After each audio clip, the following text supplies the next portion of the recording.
2021 का मसौदा रिलीज किया है। इस पर लोगों से प्रतिक्रिया की जरूरत है। साथ ही इस मसौदे पर लोगों की प्रतिक्रिया के लिए संदेश भी जारी किए गए हैं।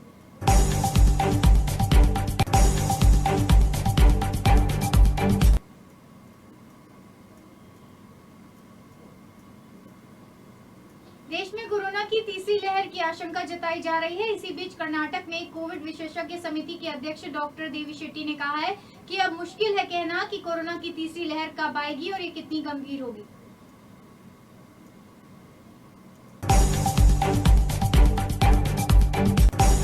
बॉलीवुड फिल्म इंडस्ट्री में अपनी सीरियल किसर के नाम से मशहूर एक्टर इमरान हाशमी ने अब तक के अपने करियर में बहुत सी फिल्में की हैं। अपने 18 साल की एक्टिंग करियर में ज्यादातर फिल्मों में इमरान अपने कई को स्टार के साथ लिप लॉक सीन के लिए चर्चा में रहे।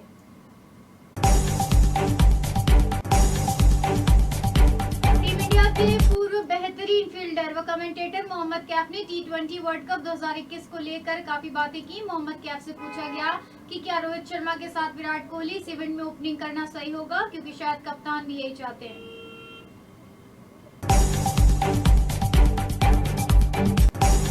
राजस्थान में नागौर जिले में भादवा गांव में एक ऐसा व्यक्ति भी है जो साल में 300 दिन सोता है।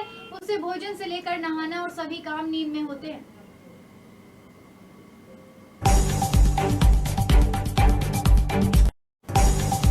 जोधपुर में जिला स्पेशल टीम ने बालेसर थाना के ग्राम अमृतनगर के पास अवैध रूप से संचालित नकली डीजल के पेट्रोल पंप को जब्त कर 9600 लीटर नकली डीजल बरामद किया।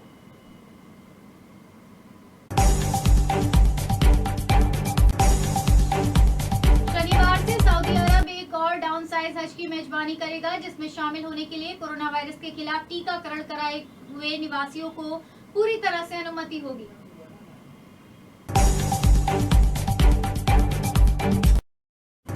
जोधपुर में जिला स्पेशल टीम ने बालेसर थाना के ग्राम अमृतनगर के पास अवैध रूप से संचालित नकली डीजल के पेट्रोल पंप को जब्त कर 9600 लीटर नकली डीजल बरामद किया।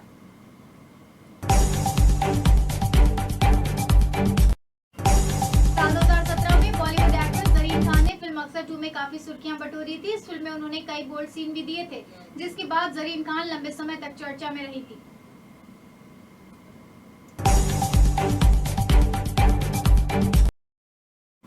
टीम इंडिया के पूर्व कप्तान व मौजूदा बीसीसीआई अध्यक्ष सौरव गांगुली की बायोपिक में टीम के पूर्व कोच ग्रेग चैपल के साथ उनके विवाद पर कई अहम खुलासे होंगे।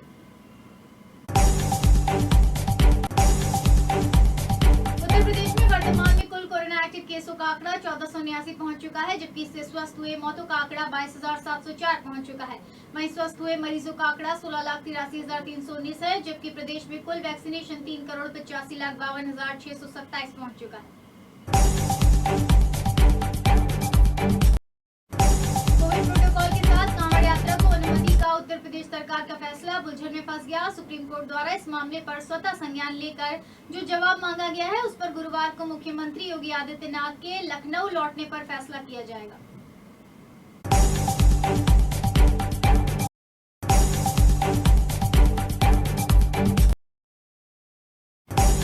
बहुजन समाज पार्टी की राष्ट्रीय अध्यक्ष मायावती गुरुवार को यूपी सरकार पर जमकर बरसी। उन्होंने पूर्व की समाजवादी पार्टी सरकार की तुलना करते हुए कहा कि बीजेपी के राज में जिस प्रकार से अपराध बढ़ रहे हैं, उससे साबित हो गया है कि यहाँ पूरी तरह से जंगल राज है।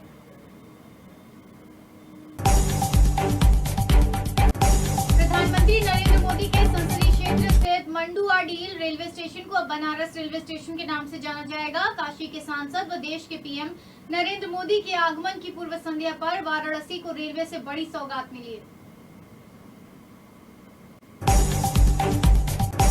दहेज की मांग पूरी न होने पर महिला के पैर बांधकर पिटाई की गई। इससे भी दरिंदों का दिल नहीं भरा तो उसका सिर मुंडवाकर घुमाने का प्रयास किया।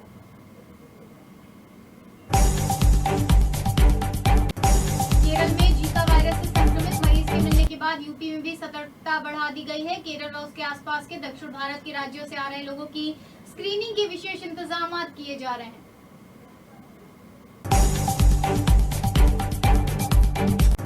प्रधानमंत्री नरेंद्र मोदी रुद्राक्ष कन्वेंशन सेंटर में गुरुवार को pressure swing adsorption oxygen generation plant का दाता 14 कंपनियों संस्थाओं के प्रतिनिधियों व समाज सेवियों को सम्मानित करेंगे। प्रदेश सरकार की किशोर से बाहर के राज्यों से आने वाली कांवड़ियों के लिए आरटी-पीसीआर नेगेटिव की रिपोर्ट अनिवार्य करने की मंशा के बाद वाराणसी में कांवड़ यात्रा को लेकर चर्चा का बाजार गर्म है।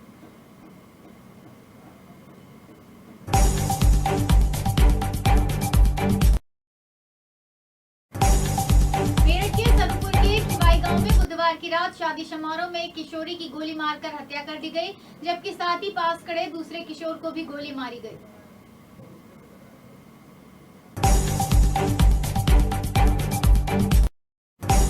भारतीय प्रौद्योगिकी संस्थान यानी कि आईआईटी कानपुर देश को मानव रहित हवाई वाहन की तकनीक में मजबूत करने की तैयारी में है। यहां सेंटर फॉर ड्रोन खोला जाएगा।